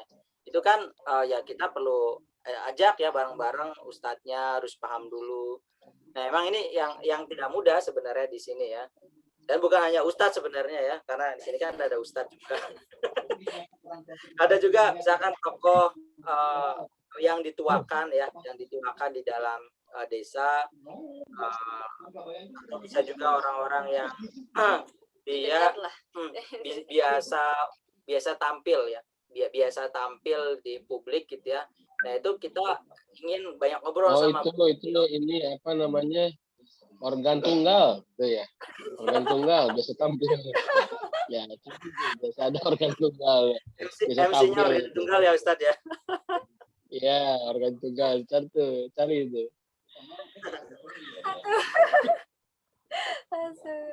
Ya. Nah itu tadi versinya Kantor Lani ya. Kalau saya dulu pernah ikutan pemberdayaan juga, tapi sebelum nikah nih ya, sama kalau kami menyebutnya Bang Aat ya, tapi kalau ini Ustadz Adrian Rusfi gitu ya.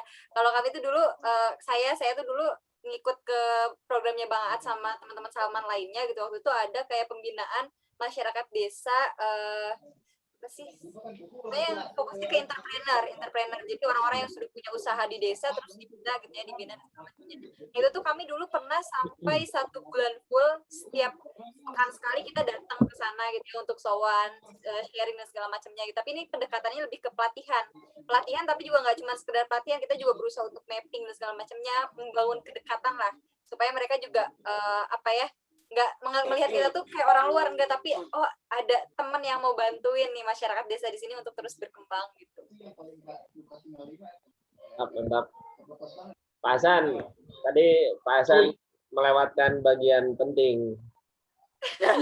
Waduh, banyak bagian. Saya yakin itu.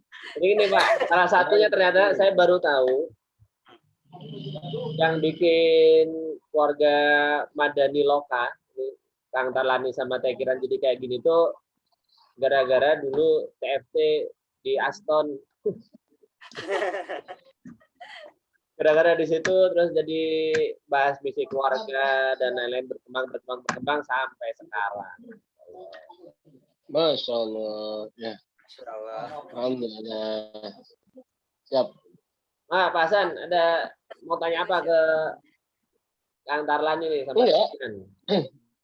Kalau ya saya mendengar kalimat desa itu ya apa namanya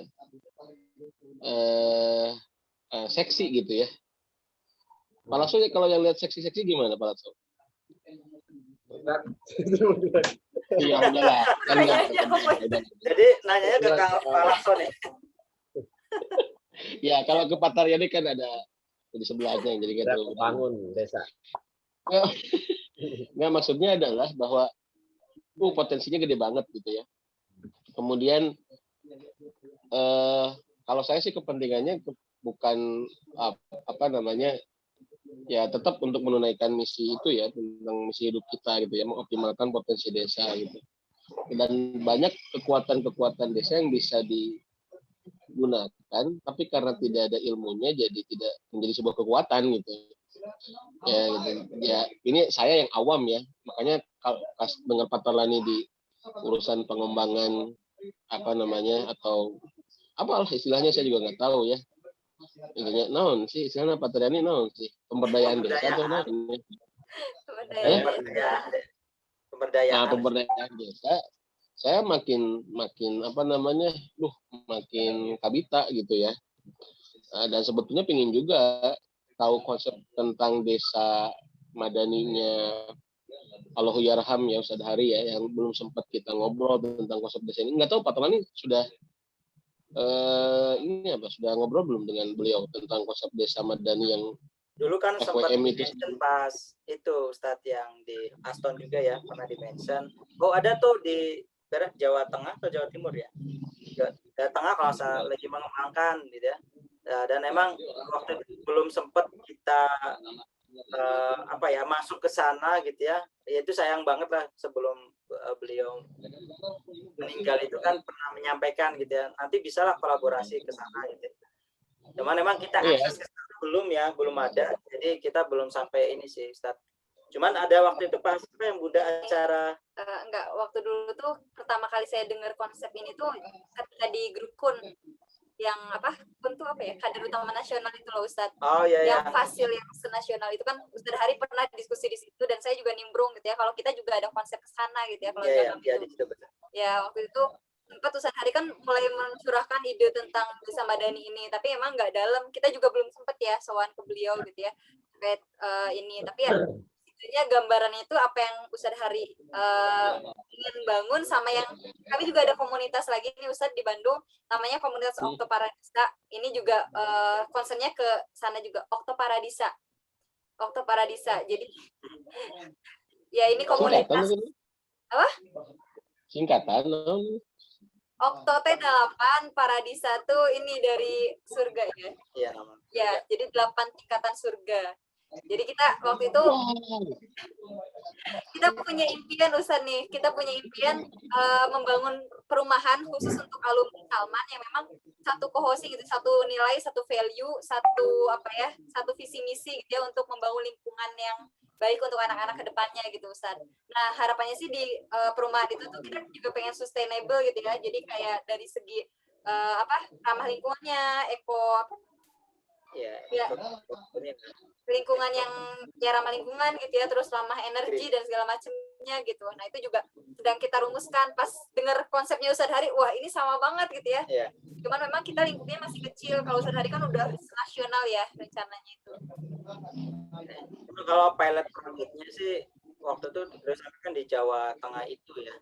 Nah nanti ya itu salah satu yang kami akan follow up barangkali. Kayak pengen sebenarnya main-main ke daerah sana. Ada beberapa list sih. Kayak di Jawa Tengah juga ada namanya ini ada Bumi Langit. Pernah dengar nggak Ustaz? Bumi Langit di Cimenyan ada Bumi Langit. Bukan. Jadi di situ memang saya kira bagus banget itu ya untuk pembelajaran, terutama bagaimana tadi tuh isu tentang energi gitu ya, tentang kita membuat rumah yang nggak merusak lingkungan ya, terus nanti juga bicara sanitasi, semua banyak lah di situ. Dalam satu kesatuan kita pengen sudah main ke sana gitu ya, kalau emang nanti COVID-nya udah hilang ya, gitu ya. Ada beberapa juga yang kita ingin kunjungi dari desa-desa yang temanya tema ekonomi gitu ya. Kayak di sana ada desa Umbul Ponggok gitu ya. Masih di Jawa Tengah juga kayaknya. Umbul Ponggok itu yang ada wisata mata air, tapi di dalam kolam itu ada ini buat spot-spot foto ini ya. Nah itu menarik juga. Menariknya bukan di wisatanya tapi lebih ke ekonominya ya, karena di sana itu bisa menyumbang PADES itu bisa 10 miliar ya per tahun. Sedangkan dana desa kan dia cuma dapat 1 miliar ya, sekitar 1 miliar dari pemerintah pusat. Tapi dia bisa memutar sendiri gitu ya, mendatangkan wisatawan, terus ada konsep homestay-nya, ada peternakannya terintegrasi gitu ya. Itu pasti perhelatan pilkadesnya seru banget tuh ya. Perhelatan pilkadesnya ya, kalau bumdesnya sudah 10 M per namanya per tahun. Kebayang saya. Ya. Memang di sini kalau saya kan backgroundnya lebih banyak ke ekonomi ya, sebenarnya ekonomi desanya yang saya ingin tingkatkan, karena emang ujungnya sebentar. Ya, saya mau tanya, untuk bisa kerja sama ke arah sana gimana? Bisa Ini kerjasama saya- kemana nih Ustadz? Maksudnya untuk ya bisa nanti itu kan yang fasilitas yang disediakan oleh Pak Tarlani itu bentuknya apa, training apa tadi? Saya belum begitu banyak tahu. Oh iya ya, tadi Pemberdayaan iya. itu realnya kayak gimana programnya? Oke. Ini Ustadz, kalau yang nanti secara organik dari keluarga kita itu pengennya sih pertama kita masuk ke sana itu bukan dengan pelatihan atau yang lain, tapi ke sana emang kita ingin belajar ya, ingin belajar ke desa tersebut gitu ya. Belajarnya dengan apa? Caranya ya tentunya nginep di homestay gitu ya. Kita mungkin cari di sana yang mau menerima kita, mau ngobrol gitu ya tentang kondisi desanya. Kita juga observasi jalan-jalan. Nah, setelah itu baru kita tadi tuh mencari ini apa natural leadernya yang ada di sana tuh siapa, kita pengen ngobrol gitu ya. Jadi emang intinya belajar gitu ya, belajar. Terus Tapi itu kan salah satu entry point Ustadz, kalau kita bawa atas nama pribadi ya, keluarga kita. Tapi kalau misalkan ada nih Ustadz, saya ada 2 yayasan yang sekarang ini concern juga ke pemberdayaan desa. Satu yayasan memang bidangnya IT, jadi pelatihan tentang programming, terus juga digital marketing dan sebagainya lah di desa. Nah ini juga jadi satu peluang oleh kami gitu ya. Kita masuk dulu lewat sini, ada sukses story, setelah itu kita baru masuk menawarkan program kita. Jadi kalau yang satu yang organik tadi adalah kita mulainya bottom up gitu ya, dari masyarakat kita capture.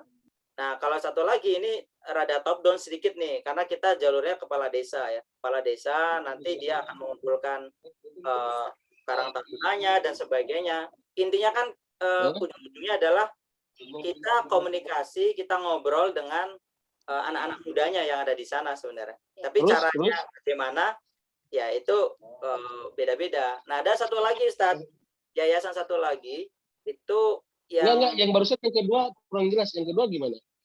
Oh, yang yang kedua. satu berbasis. Yang kedua itu kan ini Ustadz. Itu berbasis masyarakat.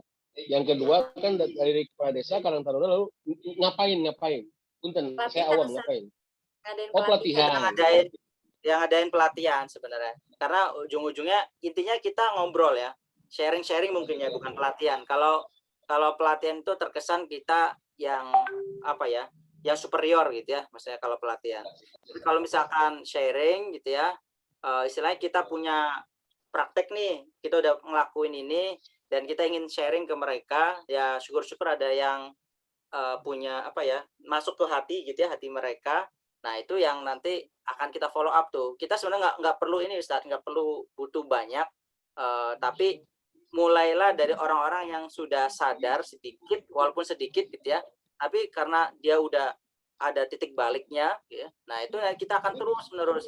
Kalau kedepannya kita komunikasi ke lewat si orang ini terus ya nantinya. Jadi gini Ustaz, kalau program yang kita angkat itu ada 2. Ya, yang pertama itu lebih ke ekonomi desa, terus yang kedua itu lebih ke penguatan personal dan keluarga.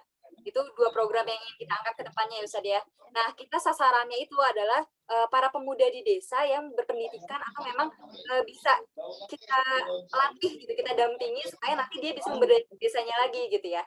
Jadi sasarannya itu bukan lewat pelatihan, bukan lewat ini, tapi kita mendampingi gitu, pendampingan lah sistemnya kayak gitu. Nah tadi yang dijelaskan sama Kang Talan itu metodenya untuk menuju ke pendampingan itu ya lewatnya bisa lewat tadi dari bottom up atau dari atas ke bawah gitu. Yang penting kita nanti sasarannya si pemudanya dapat, misalnya ada yang bisa kita bina, bisa kita ini kan dikuatkan gitu ya.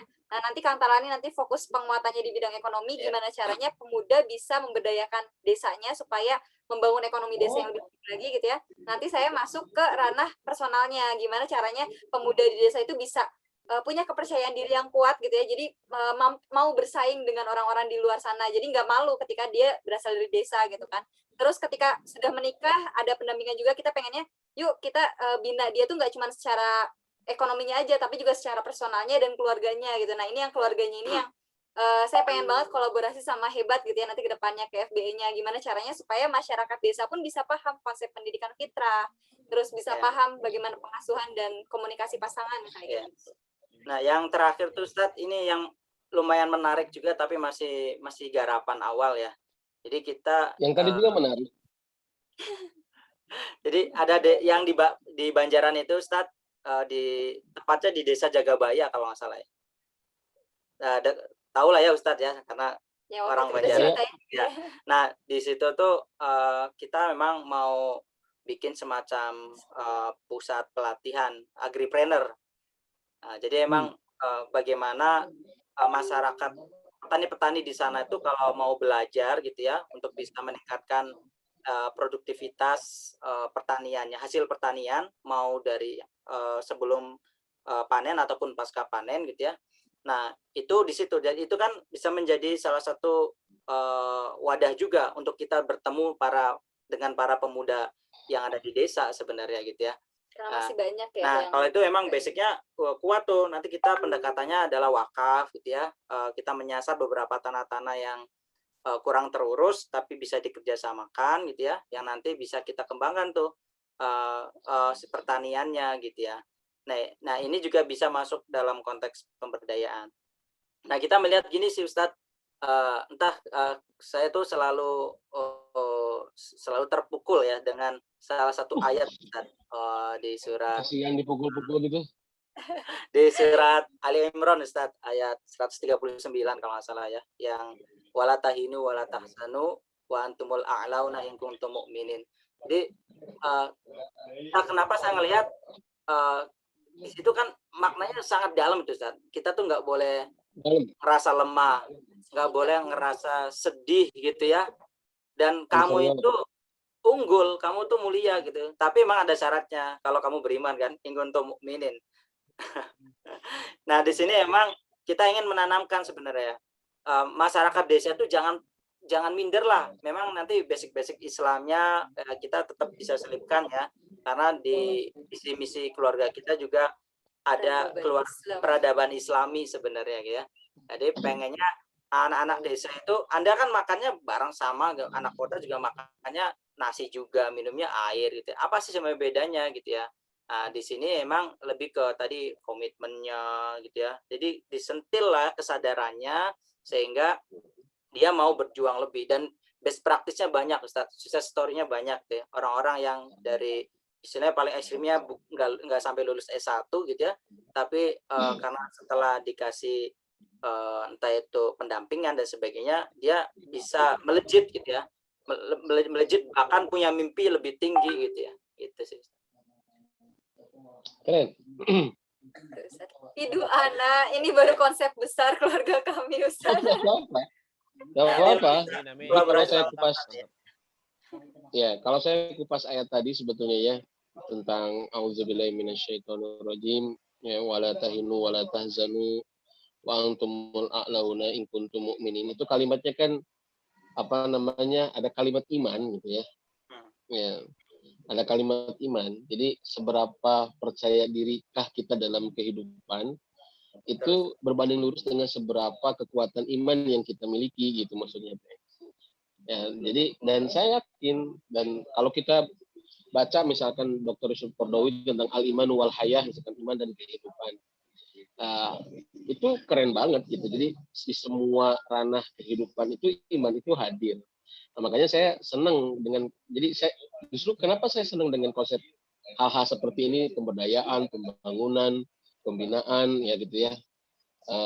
Karena saya melihat bahwa iman itu ada di semua ranah gitu ya. Tidak kehilangan tidak lepas dari berbagai macam medan kehidupan lah inti nama gitu. Apalagi dalam urusan pertanian, apalagi dalam urusan misalkan perdagangan, dua hal yang secara historikal atau secara sejarah itu juga ada di sahabat Nabi gitu ya.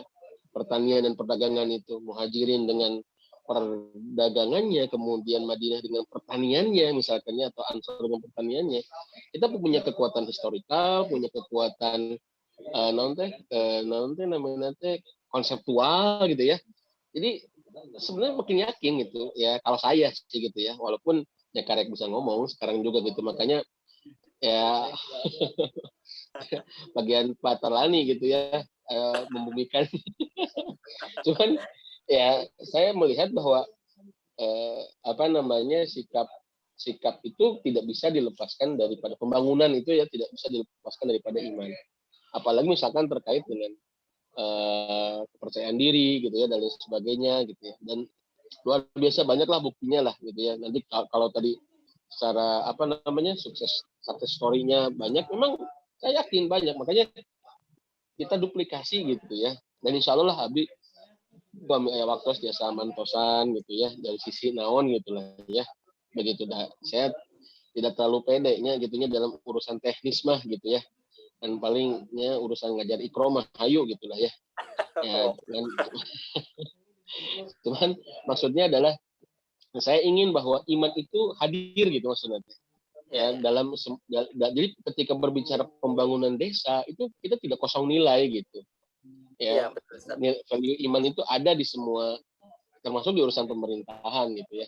Apalagi ya saya punya apa namanya hubungan dengan kades yang cukup dekat gitu ya. Kemudian kita juga mau di Banjaran maupun di Pangalengan gitu ya. Nanti kalau perlu ya Pak Tarlani jangan kan nginep 4 hari gitu ya, nginep 7 hari pun ya kalau di Pangalengan atau di Banjaran insya Allah akan kita usir gitu ya.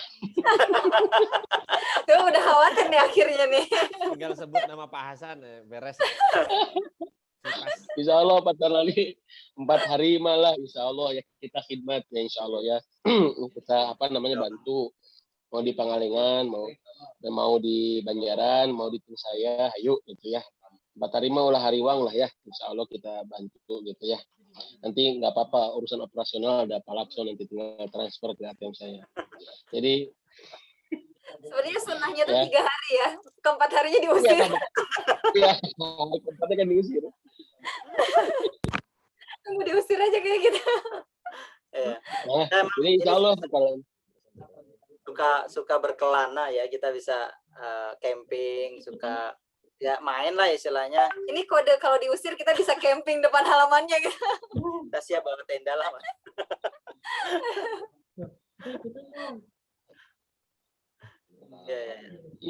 ya gitulah ya insya Allah Pak Tony apa namanya kalau saya semangat ya begitu ya. Insya Allah nanti kita tinggal ngobrol lebih lanjut lah ya cuma teknisnya gitu ya. Kalau sebatas apa namanya sekarang juga saya lagi suksesi calon kades. Maksudnya bukan saya, maksudnya mau jadi kades Pak? Ya, enggak, maksudnya bukan, maksud saya ada. Jadi mungkin bukan tim saya, Ustaz. Kalau Ustaz mah ini tim berkah. Nanti salah nyangka Ustaz. Iya, yang dicalonin siapa nanti pada milihnya Ustaz lagi. Enggak, maksudnya saya nggak turun langsung, cuman saya dan tim itu karena merasa berkepentingan untuk membangun desa. Jadi ya tentu kan tidak bisa dilepaskan dari langkah-langkah politis ya. Apa namanya nggak bisa dilepaskan gitu kan, apalagi dengan terkait tadi mau natural leader ataupun apa namanya ya bukan natural leader gitu ya kita langkah-langkah politis itu kan penting gitu ya, makanya ya kita upayakan bisa hadir gitu ya untuk apa namanya bukan terlibat lah gitu ya, terlibat dalam urusan itu gitu ya. Intinya apa untuk kebaikan gitu maksudnya untuk kita nggak dapat apa-apa alhamdulillah dari semenjak kita biasa kayak begini lah ya, urusan yang kayak begini mah di lapangan. Cuman maksudnya adalah ya itu untuk kepentingan in kuntum mukminin gitu ya. Mohon Ustaz. Tapi memang tantangan sih Ustaz. Saya ngelihat itu kalau seolah-olah gitu ya, kalau semakin Islam seseorang gitu ya, makin ada simbol-simbol keislaman di diri seseorang, dia itu makin meninggalkan politik gitu ya. Nah, ini memang jadi tantangan ya. Karena dari dulu kan ya Rasul juga mengajarkan fungsi masjid juga salah satunya kan fungsi politik juga gitu ya. Kalau kita bisa melihat lebih jauh gitu ya tentang masjid pas zaman Rasul. Memang ini juga jadi pemikiran kita bersama sebenarnya, bagaimana nih orang-orang kan melihatnya politik tuh kotor Ustaz. Ya istilahnya kalau politik berarti ya kita berkubangan lumpur lah saya. Jadi harus sering mandi lah. Terkadang orang banyak yang jauh ya untuk urusan politik. Gitu. Walaupun kita juga harus berstrategi, Ustaz. Jadi kita tidak terlibat dalam politik praktis ya. Jadi mungkin kalau untuk simbol dukungan it's okay gitu, tapi nggak sampai pada terjebak dalam struktural kalau menurut saya ya. Kecuali Ya itu memang pilihan sih ya. Pilihan, kecuali kita tadi betul pilihan, kecuali emang dari awal kita punya kapabilitas untuk memimpin gitu ya, leadershipnya oke, dan istilahnya punya ilmunya, nah itu saya kira kita memungkinkan juga sih sebenarnya bisa maju gitu. Iya, ya, menurut saya ya apa namanya, dan itu keberhasilan musuh-musuh Islam lah ya, memisahkan antara urusan agama dengan urusan masyarakat gitu ya. Dan makanya kita harus buktikan, tapi kan tantangannya secara konsep mungkin kita udah selesai gitu ya. Wala tahinu wala tazanu wa antumul alauna in kuntum mu'minin gitu ya. Sekarang kalau kita imannya terbina, terus tataran teknisnya gimana yang ngebangun desa kan bingung oke gitu ya. Coba kalau saya misalkan cek kades makan usaha besok atau usaha jadi kades cuma ngurusnya nyatein orang itu bisa gitu. Makanya serahkan pada ahlina gitu ya Ustaz. Ya gitu, makanya ya saya kira kita harus solutif gitu ya. Ya kumai solusinya gitu kan, buktikan. Dan memang tantangannya di lapangan itu adalah yang saya tahu adalah bagaimana memberikan konsisten dalam menyiapkan tim gitu ya. Nah itu di lapangan deh gitu ya. Apalagi yang berbau politis gitu ya, kurang-kurangnya namun tidak terkontrol melalui berbagai macam media lah ya, silaturahim, mentoring gitu ya, loba tiga cerita lah gitu ya, loba tiga likena itu ya, banyak tergelincirnya gitu ya. Nah makanya kita berupaya, kalau saya pribadi, saya lebih concern di menyiapkan SDM yang siap terjun gitu, kalau saya gitu ya. Makanya yang siap terjun membantu di urusan kemasyarakatan. Loh, ya sehingga jadi kades ya kemasyarakatan. Jadi urusan kan keumatan. Bisa diundang gitu ya. nih Ustaz ya. Ke mitra-mitra desa nih bisa diundang. Ya, karena di masjid kan urusan keumatan. Jadi kades kan kemasyarakatan, kerakyatan. Jadi saya kira ya ini penting gitu kan ya, solusinya seperti apa, makanya ya, tapi kan ini kan butuh jam terbang ya, kami merasakan dia, saya baru melibatkan teman-teman saya misalkan, tim kita misalkan yang ikut ya mentoring kita misalkan, ikut halaqah ngaji dengan kita deh ya, baru terlibat itu di tahun 2000 mungkin pas perhelatan pertama Jokowi Prabowo lah gitulah ya. Itu kita mulai ikut terlibat gitu ya. Gitu. Nah, tahun berapa itu? 2015 ya?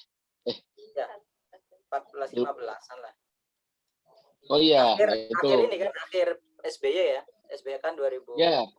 Apa? Nah, itu pas masuk ke ini Jokowi Prabowo kan. Iya, nah itu kita masuk, mulai urusan desa, urusan pilkada, urusan, nah kita terlibat aktif gitu ya. Teman-teman kita arahkan terlibat aktif. Kenapa? Ya sampai misalkan kita didatangi oleh beberapa anggota dewan, misalkan gitu, untuk terlibat aktif. Kenapa ya? Karena ya nggak bisa dilepaskan gitu ketika berbicara ke masyarakatan, ya nggak bisa dilepaskan dari kebijakan politik gitu ya, langkah-langkah politik gitu. Kalau Pak Lakso kan aman gitu ya. Urusin politik nggak politik, yang penting ya gaji selesai aman tiap bulan, transparan aman gitu ya. Ya Pak Lakso begitu ya. Makanya kalau Teh Kirani tadi bilang terdampak COVID gitu ya, di antara kita hari ini yang nggak terdapat COVID itu adalah Pak Lakso, aman gitu ya. Saya terdampak banget Pak, kalau boleh curhat Pak.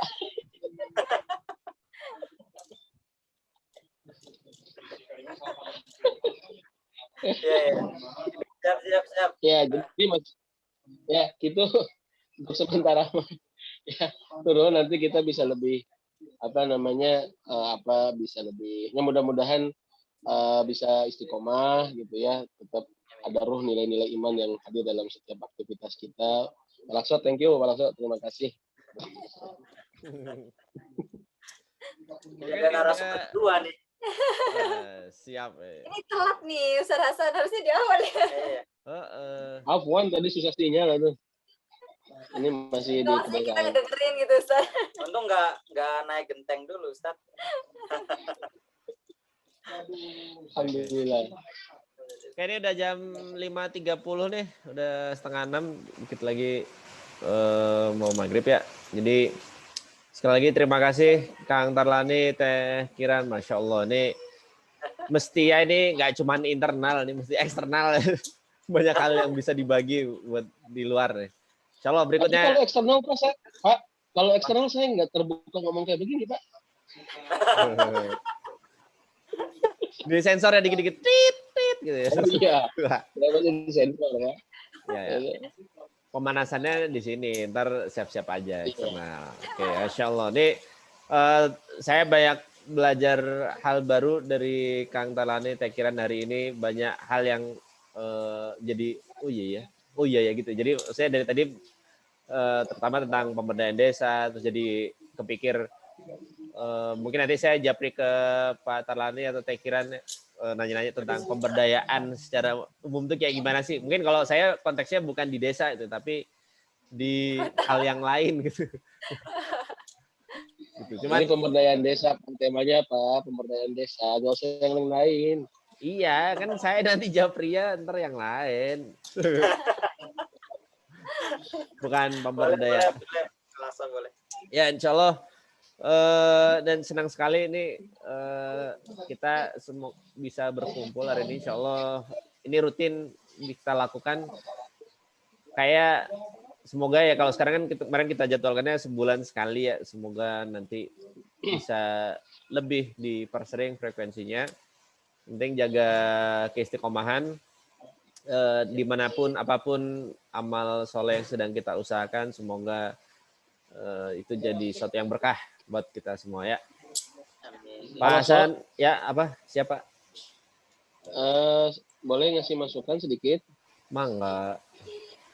Publikasinya nanti lebih diworo-woro lagi lebih awal Pak Lakso. Siap, ya, kemarin teh saya ribu. Seminggu sebelumnya. Siap. Biar lebih optimal lah ya. Insya Allah. Walaupun ya tetap kita konsisten ya. Katarlani hatur nuhun Teh Kiran ilmunya ya. Konsisten insyaallah namanya di sebulan sekali, dan Teh Kiran program itu ya, program IG Live juga insyaallah kita jalan tetap ya. Ya, biar kita apa namanya biar kita walatahinu walatahzanu gitu ya. Siap. Islam harus kuat, harus unggul Ustaz. Mantap. Ya. Siap. Oke. Teman-teman semua, kita tutup dengan doa kafaratul majelis. Subhanakallahumma wa bihamdika asyhadu an la ilaha illa anta astaghfiruka wa atubu ilaik. Semoga semua dalam kondisi sehat, selamat, jaga kesehatan ya. Titip salam buat keluarga masing-masing. Insya Allah kita ketemu di kesempatan berikutnya. Wassalamualaikum warahmatullahi wabarakatuh. Waalaikumsalam warahmatullahi wabarakatuh.